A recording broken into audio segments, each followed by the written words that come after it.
To learn. इस video में हम पढ़ने वाले हैं philosophies in education, philosophies in education and उसके डिफरेंट मेथड्स पे जो है हम चर्चा करने वाले हैं। तो चलिए स्टार्ट करते हैं। यह इसका पार्ट 1 है फ्रेंड्स। तो इसको हम ट्राई करेंगे कि 2 से 3 पार्ट में जो है कवर करें, क्योंकि एक वीडियो में जो है थोड़ा सा जो है ये डीप टॉपिक है। एक वीडियो में यदि हम इसको कवर करते हैं तो काफी ज्यादा कुछ मैटर हो जाएगा रिटेन करने में, तो थोड़ा ध्यान देके इस टॉपिक को समझिएगा। Not very easy topic to understand. देखिए, major philosophies and approaches in education की यदि हम बात करते हैं तो फिलोसफी जो है फ्रेंड्स ये एक बहुत ही वास्ट टॉपिक है अपने आप में। दर्शन कहते हैं हिंदी में। So all aspects of education such as objective, um, curriculum.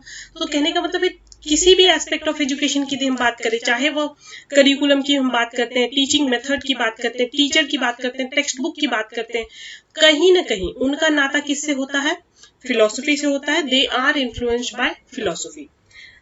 Keeping in the view that an examination out tends to ask multi-dimensional aspect in a single question, philosophies become important। तो education भी friends हमारा जो exam है इसमें philosophy से एक ना एक क्वेश्चन आपको देखने को मिलता ही है। और फिलोसफी जो है एजुकेशन में यानी कि टीचिंग एप्टीट्यूड के माध्यम से में भी जो है पढ़ना बहुत ही ज्यादा जरूरी है। सो couple of philosophies we will be looking in this particular video. First one start करते हैं आइडियलिज्म से। आइडियलिज्म होता क्या है फ्रेंड्स? सो आइडियलिज्म को हम समझने से पहले जो है कई सारे, देखिए फिलोसफी का अगर हम बेसिक मतलब समझते हैं आइडियलिज्म समझने से पहले, तो देखिए फिलोसफी में क्या होती है, डिफरेंट स्कूल ऑफ थॉट्स ने टीचिंग के पर्सपेक्टिव से हम बात कर रहे हैं, चूंकि यहाँ पे तो टीचिंग के अलग अलग जो है वेज बताए हैं। किसी ने बताया है कि आप जो है नेचुरलिस्टिक वे में जो है टीचिंग कर सकते हैं, किसी ने टीचिंग को जो है आध्यात्म से जोड़ के पढ़ाया है। So different school of thoughts इस पूरे जो सेशन में हम कवर करने वाले हैं। तो पहला है आइडियलिज्म, जिसको आदर्शवाद कहते हैं अगर हिंदी में हम बात करें तो। अब अलग अलग लोग हैं। फिलोसफी जो है केवल एक व्यक्ति की दी हुई नहीं होती है, बल्कि couple of people, couple of school of thoughts together give one particular philosophy. तो अगर हम बटलर की बात करते हैं तो बटलर आइडियलिस्ट किसको मानते हैं? देखिए, idealist consider themselves as creator, आदर्शवादी। और आदर्श किसको माना गया? अगर स्पिरिचुअलिटी की भाषा में कहें तो आदर्श हम भगवान को मानते हैं। So idealist consider themselves as creator, determiners of the methods and not devotees of some method. ये खुद को ही भगवान मानते हैं, खुद को ही जो है क्रिएटर मानते हैं। They speak of general nature of teaching methods only and do not specify the method to be adopted in the center of learning. Therefore, method is the weakest aspect of philosophy of idealism, क्योंकि यहाँ पर जो है कोई एक particular method पे focus नहीं किया गया है। आइडियलिज्म के बारे में जो है हम कपल ऑफ मोर फिलोसोफर का भी व्यूज देखते हैं। तो ये था बटलर का व्यू। नेक्स्ट हम अगर बात करें डिफरेंट सोक्रेट्स, प्लेटो, अरिस्टोटल, हेगल, पेस्टालोजी की, तो इन सारे ने अलग अलग डिफरेंट मेथड्स की बात की गई है फॉर आइडियलिज्म। सो सोक्रेट सबसे पहले क्या करते हैं? सुकरात कहते हैं अडॉप्टेड द क्वेश्चन मेथड। तो क्वेश्चन मेथड जो है वो किससे जोड़ के पढ़ा जाता है? सोक्रेट से। तो यहाँ से भी क्वेश्चन आ सकते हैं, please take a note of it. Next is your Plato, जो इसके शिष्य थे, सुकरात के शिष्य थे प्लेटो, और प्लेटो के शिष्य थे अरस्तु या एरिस्टोटल कहें।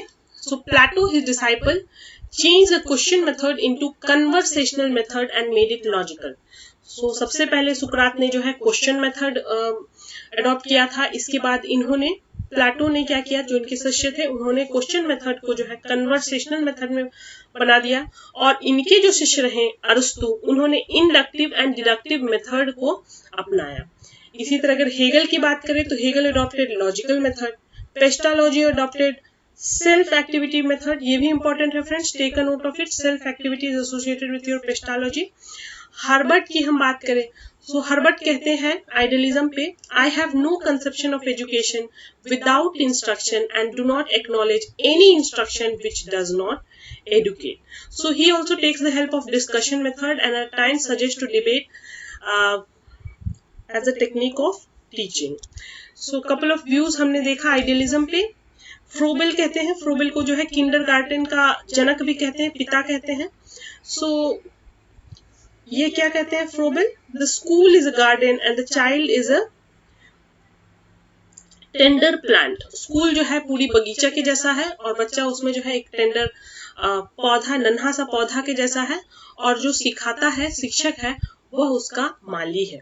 So the work of gardener is to see that the child activity achieves the finest form possible. हम idealism में जो है हम creator की बात कर रहे हैं, finest form possible achieve करने की बात कर रहे हैं. So these are couple of more views. Rousseau कहते हैं, रॉस कहते हैं, I'm so sorry. The naturalist may be content with briars, but the idealist want fine roses. तो हम perfection की बात करते हैं आदर्शवाद में.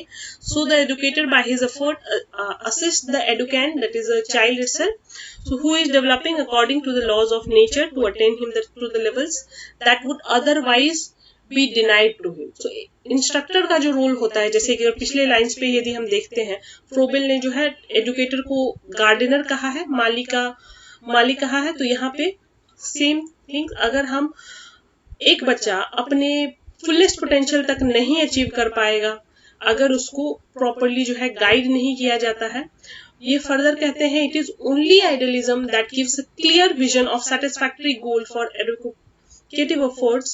We must therefore turn into idealistic conception if we would get things into proper perspective. Not getting much into them. Thus, we can reach the conclusion that idealists do not regard any particular method to be superior. किसी method को superior नहीं मानते. हमने different persons का जो है view देखा, हमने जो है अरिस्टोटल का देखा, सोक्रेट्स का देखा, प्लेटो का व्यूज देखा. इसके अलावा जो है हमने कई सारे फ्रोबेल के व्यूज की बात की, रॉस की व्यूज की बात की, हार्बर्ट की व्यूज की बात की. तो हमने मोटा मोटा यहाँ पे क्या समझा कि ये कोई भी पर्टिकुलर मेथड को सुपीरियर नहीं मानते हैं. लेकिन यहाँ पे एक चीज कैसे है जो है वो डेफिनेट है, that is the way they should not be tedious so much that we might not acquire our aim. हर चीजें जो है उसका आउटकम क्या माना गया आइडियलिज्म आदर्शवाद में, कि हमने जो है फाइनेस्ट पॉसिबल फॉर्म अचीव करना है शिक्षा के माध्यम से. सो as far as the methods of teaching are concerned, the idealists did not contribute any original ideas. They have given lofty form of education merely. So for classroom principle, idealists would encourage the use of discussion and lecture method. So अगर हम idealism as a philosophy देखें तो इसके अंतर्गत जो है discussion और lecture method widely use किया गया था. The discussion method of learning which is popularly known as Socratic method involves questioning and discussing. It was, तो सुकरात जो है, यहाँ से क्वेश्चन कई बार एग्जाम में पूछा गया है, डिफरेंट टीचिंग रिलेटेड एग्जाम में पूछा गया है कि क्वेश्चनिंग मेथड किससे एसोसिएटेड था. मैच द कॉलम में ऐसे क्वेश्चंस काफी बार नेट में भी देखने को मिलते हैं friends. So it was the method of learning in the Upanishadic period of Indian education, also known as informal dialectic method. Idealist value use of well prepared and presented lectures. हमने देखा यहाँ पे कि लेक्चर और डिस्कशन, ये मोटा मोटा आपको याद रखना है. Idealist value the use of well prepared and presented lectures. Lecture should not be phonographic recitation on the fact, but a scholarly exposition. It should not be delivered in an autocratic way. It should be participatory. अगर हम question method भी use कर रहे हैं, discussion method भी use कर रहे हैं, तो यहाँ पे जो है आपका लेक्चर मेथड भी पार्टिसिपेटरी होना चाहिए. अगर हम आइडियलिज्म को कंक्लूड करें एज अ फिलोसफी, तो बेसिकली यह जो फिलोसफी है आइडियलिज्म की, यह माइंड और सेल्फ के बारे में है. और माइंड और सेल्फ फ्रेंड्स किससे एसोसिएटेड है? आपके स्पिरिचुअलिटी से एसोसिएटेड है. द यूनिवर्सल माइंड और the God is the central understanding of the world. God को जो है आइडियल माना गया है, आदर्श माना गया है सारे क्रिएशन का.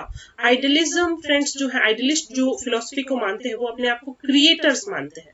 सो God is the source of all creation and knowledge, spirit and mind institute reality values are absolutely eternal and unchanging. Real knowledge is perceived in the mind, that is more important than the knowledge gained through senses. हम जो है अपने आप में स्वयं में जो knowledge जो हम क्रिएट करते हैं वह सबसे ज्यादा हमारे लिए सुपीरियर होता है. Man has a superior nature that is expressed in the form of intellectual, cultural, morality and religion. So idealism philosophy को आप जो है यहाँ पर स्पिरिचुअलिटी से जोड़कर याद रख सकते हैं. बढ़ते अपने नेक्स्ट फिलोसफी की ओर, ये थी आइडियलिज्म फिलोसफी। अब हम बात कर लेते हैं नेचुरलिज्म। नेचुरलिज्म देखिए आपको नाम से ही क्लियर होगा, नेचुरल इन्वायरमेंट में रह करके जो है शिक्षा ग्रहण करना। अब रूसो का यह मेथड ऑफ टीचिंग था जो कि एक्चुअल एक्सपीरियंस पे बेस्ड है। एग्जाम्पल के तौर पे मान लीजिए अगर आपको साइंस पढ़ना है तो आप जो है केवल चौक और डस्टर से नहीं पढ़ेंगे, जबकि जाके एक्चुअल लाइब्रेरी में एक्सपीरियंस जो है एक्सपेरिमेंट करेंगे, या फिर आउटसाइड द स्कूल जाकर के जो है कोई नेचुरल फिनोमेना पढ़ेंगे। ग्रेविटी पढ़ना है तो आप जाकर के मैदान में चीजों को देखेंगे, जैसे कि न्यूटन ने अध्ययन किया था। तो ऐसे करके प्रैक्टिकल एक्चुअल एक्सपीरियंस लेकर के है जो चीजों की अनुभूति कर करके जो है आप लर्न करेंगे, that is your natural experience natural setting में। but natural setting here is important. This is the exact definition of a project, a practical problem in its natural setting. आपको कोई प्रोजेक्ट दिया जाता है, आप जाकर के उसको नेचुरल सेटिंग पे जो है, मान लीजिए आपको कोई फार्म रिलेटेड प्रोजेक्ट है तो आप एक्चुअली में फार्म में जाकर के उस प्रोजेक्ट को कंप्लीट करते हैं। That is the method under your naturalism. Rousseau क्या बिलीव करते हैं कि साइंटिफिक एटमोस्फेयर जो होता है वो डिस्ट्रॉय कर देता है साइंस को। Hence the apparatus used by child in his investigation is to be self-invented. In other words, we should make all apparatus ourselves. It would rather our apparatus was somewhat clumsy and imperfect. भले ही वह जो है पूरी perfect नहीं हो हमारी experiment, लेकिन हमारे आइडियाज क्लियर होंगे कि apparatus कैसा होना चाहिए and the result obtained by the means of it. Likewise, एफिसी रूसो यहाँ पर किस चीज पर बल दे रहे हैं? डायरेक्ट एक्सपीरियंस, सोशल लाइफ पे बल दे रहे हैं। अगर किसी चिल्ड्रन को rights and duties for example citizens के सीखने हैं तो वह जो है नेचुरल सोसाइटी में जाकर के सीखे। सो यही सारा चीज है नेचुरलिज्म के अंदर फ्रेंड्स। सो अब naturalism is not like exactly like heuristic, खोज विधि नहीं है। यहाँ पे हम कोई चीज डिस्कवर नहीं कर रहे हैं, लेकिन यहाँ पे जो है हम नेचुरल इन्वायरमेंट में जाकर के जो है चीजों को समझ रहे हैं। एक्सपेरिमेंटल मेथड एडवोकेट किया था जॉन डीवे ने, जो कि प्रैग्मेटिज्म से रिलेटेड रहे हैं। प्रैग्मेटिज्म एक अलग फिलॉसफी है फ्रेंड्स, जिसको हम आगे आने वाले वीडियोस में पढ़ेंगे। सो रूसो ऑन नेचुरलिज्म क्या कहते हैं? This method advocates let him know nothing because you have told him, but because he has learnt it for himself. You have not got to teach him truth so much so to show him how to set about discovering them for himself. Learning by doing is a general principle which governs the education of Emily. अब हम अगर naturalism को conclude करें तो हमने देखा था idealism में हमने किसकी बात की थी? आइडियलिज्म में जो है हमने स्पिरिचुअलिटी की बात की थी। लेकिन नेचुरलिज्म एक ऐसा फिलॉसफी है जो कि nature alone represents the entire reality, natural settings की बात करता है। Human life is a part of nature and is a self sufficient entity having its own natural matter. It is self-sufficient entity which have natural force and physical world and does not believe in spirituality or supernaturalism. So अगर हम idealism की बात करें और naturalism की बात करें, दोनों बिल्कुल अपोजिट है। आइडियलिज्म जो है अध्यात्म स्पिरिचुअलिटी में विश्वास रखते थे। नेचुरलिज्म बिल्कुल उसका उल्टा है, वह स्पिरिचुअलिटी में बिल्कुल भी विश्वास नहीं रखता है। वह केवल और केवल किस में विश्वास रखता है? प्रकृति में विश्वास रखता है। Our senses are the gateway to knowledge and nature is the source of all knowledge. So the educative process must be pleasurable and set in natural surrounding. इसके जो मेन प्रोटैगोनिस्ट की बात करें, so we have Tagore, Rousseau, Herbert Spencer. ये जो चार लोग हैं इस एसोसिएटेड है नेचुरलिज्म से। और ऐसे क्वेश्चन फ्रेंड्स एग्जाम में पास्ट में आए भी हुए हैं, मैथ्स कॉलम में जो है ऐसे क्वेश्चंस आए हुए हैं। Please take a note of it. जहां पर भी नाम एसोसिएटेड है पर्टिकुलर एजुकेशनल फिलोसफी से, वहां पर क्या करना है आपने? वहां पर जाके के जो नाम का नोट्स है आप स्वयं ले लें।